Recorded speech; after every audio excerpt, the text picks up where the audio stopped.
Hello and welcome to my first video log. I'm based in Northamptonshire, my name is Pat, and this year I got the bug. Yes indeedy. Today's the 24th of November, Thursday 24th of November, and I decided to do a little follow me as I progress type of vlogs. I'll tell you how it all started. It all started with somebody selling a Fortunei on Marketplace, which is the one there in the big black planter. Now I got that from someone who had too many, she said, and when I went to her house she had big tall ones in the front garden and some others in pots. So I bought this particular one from her, and then when I got it home it was in a smaller pot. I decided that I really needed two to put on the patio area, so I rang her up. She said, "I've sold out," she said. I thought, oh dear. So then from that I got another Fortunei in a bigger pot, this one in the middle of the lawn, and from that I decided, well, maybe I should get another one. Now these are all I've had since the spring of this year, and they have been repotted in these larger pots.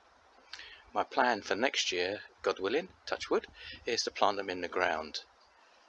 But on the back fence I got another one.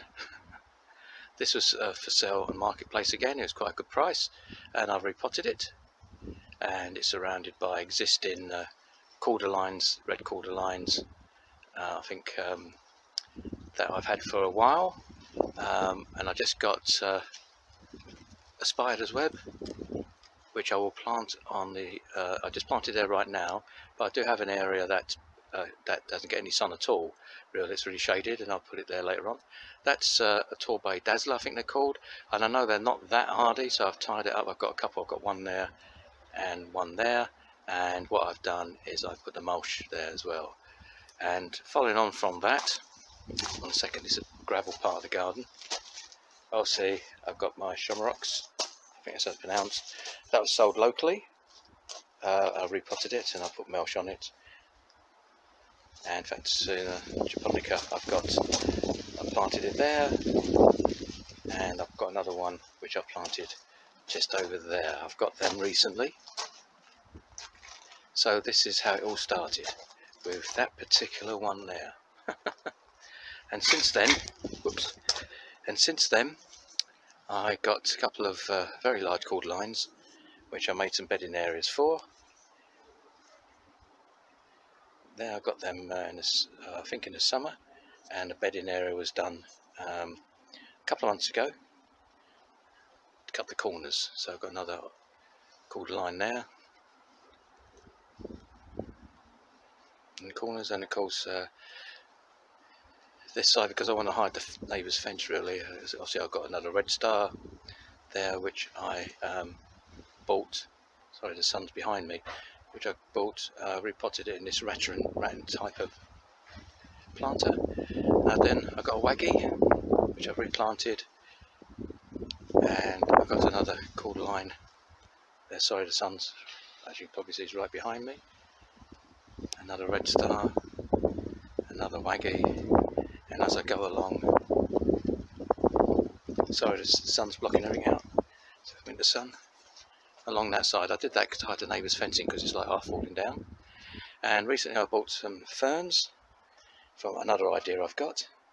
These are brilliant. I'm not going to pronounce these long names. And another one I got of the same type. It's called Jurassic Gold. So that's what I've done in the garden. This garden will change, hopefully, if the weather holds out. I'll progress that and I'll show you. And then on the patio itself, I've got another redstar, another Torbay Dazzler, I think they're called. These are called different names, these pinky ones. There's various names for them. I've had these for a couple of years now, so I know they're hardy in the winter. I've had them a couple of years. I replanted it in these planters, and I've got a couple of more larger australis cordlines in planters 1 and 2. Another pink one, again I've had that for a number of years. Chamaerops I've got there, and another one here. They're recent purchases the last couple of months, because I know they're hardy. And under the canopy, look under the canopy. That behind there is my tiki bar. I go along here, get out the sun. It's my tiki bar, all covered up, ready for the winter. And what I've done, I've got another Fortunei which somebody was selling, which obviously I know now has been stretched. So I'm not too sure how hardy that will be. It should be okay, but I'll put it under cover and I've got some mulch on it. I've got a Canary Date Palm small one, which you buy for the garden centre for $9.99, which I bought this year. I've fleeced that up.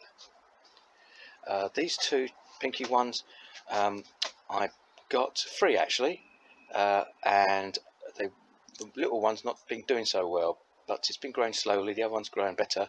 So because they're so young, I've kept them under the canopy and tied them up. Another Fortunei which I got. I said I know now the term is called stretched. These have been stretched. Again, I don't know the history of them, so I've left them under my canopy.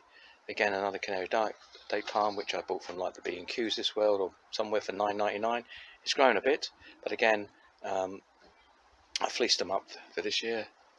And I've got two very large Canary Date Palms here under my canopy, which all I've done so far is just brought them in and I've mulched them and I've tied them up. Whether or not I'm going to fleece them or not, I don't know. On one of the groups someone said because they're big, probably don't have to do anything because it's under this canopy. But yes, I had a tiki bar.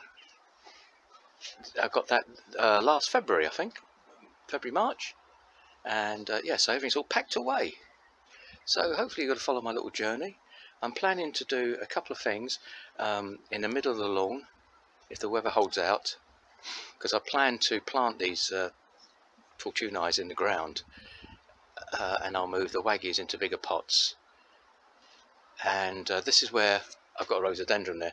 That side there, that's north facing, that doesn't get really anything because the grass is always great there. It's always green and nice because the sun don't burn it. And that's where I was going to put the spider's web, Japonica spider's web, along there because it's in the shade. A couple of them maybe along there in pots because that's not so wide, that bit there to plant. And obviously if I want to get access to the fence to deck paint or whatever, it's easier for in pots. Rhododendron I've had for a number of years, and it's quite happy there. It's quite happy doing there. What's happened with my rhododendron is that because we've had quite a mild winter so far, the buds started to come out, and then of course the temperature dropped and they're starting to burn off. So yeah, that's what's happened to my rhododendrons there. So yeah, so this is my journey, which I started I think in March. I think I started off with that one over there, and then I got the bug. I have got lights, got a couple of floodlights on the back on an app so I can change the colour. All the lights that normally go around the fencing and all the solar stuff I've all put away until hopefully spring. And yeah, so that's the back, and hopefully you'll follow my progress on it. Just to give you an idea of what that backlight is, I've got 3 floodlights down there which I control by an app, and of course it's red and green. Red and green is Christmas colours. Hey, it's piddling down with rain. Now you're probably wondering why there's nothing along that back fence. I used to have 5 conifers there to block everything out. But I decided when I got the palms to take the conifers away. In fact, they're blocking a lot of light out actually. So my plan is that things will grow taller and block all that out eventually. What I want to do is these 2 large Canary Date Palms, I'm going to store them under the canopy for this winter. And if they survive, then you know, if they don't survive, don't survive. They're not the most expensive thing you can buy. You can just keep buying them. And I'm going to plant them on the back. That's where they were during the summer in pots. I could plant them in the ground at the back, and that should give some little cover and see how they survive. So this is the front. There's not a lot going on at the front here right now. I decided to get rid of this lawn because it's just a pain mowing it and looking after it for such a small area. Again, hopefully that will change depending on the weather, and I'll update you on what the changes are in this front lawn. There was a little picket fence along the side there, along there. I told my neighbour I'm getting some groundwork done, so he took it away in case it got damaged. I had some slabs along here, that's what those marks are, taking them away. So yes, so hopefully I'll update you on the progress on that.